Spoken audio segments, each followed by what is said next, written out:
लेकिन अब बात ये यहाँ पर भी आती है कि अगर इंतज़ामिया कोशिश कर सकती है तो लोगों को भी शऊर देने की ज़रूरत है। जिस तरह से लोग यहाँ पर खड़े हो जाते हैं और ट्रैफिक डिस्टर्ब होती है, और उसके बाद दूसरी तरफ से भी यही सूरत हाल होती है। फिर उसके बाद जब नहा रहे होते हैं तो इनमें आप देखें कि बड़े बड़े लोग ऐसे भी हैं जो जवान हैं, पढ़े लिखे भी हैं, समझदार भी हैं, लेकिन ये जो फ़्लो है इसको जो है वो नज़रअंदाज कर रहे हैं। और ये इतना ख़तरनाक फ़्लो है कि ये गाड़ियाँ बहा के ले जाता है, पूरे पूरे घर बहा के ले जाता है। तो ये एक इंसान जो ज़्यादा से ज़्यादा भी हुआ तो 100 किलो का होगा, इससे ज़्यादा तो वज़न नहीं होगा।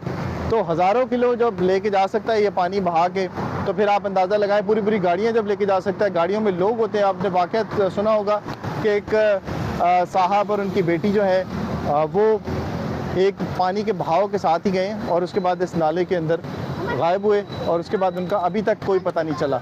इसी तरह से इस्लामाबाद के कई इलाके हैं जहाँ पर ये सूरत हाल पेश आती है। पूरे मुल्क के अंदर इस वक्त इमरजेंसी है।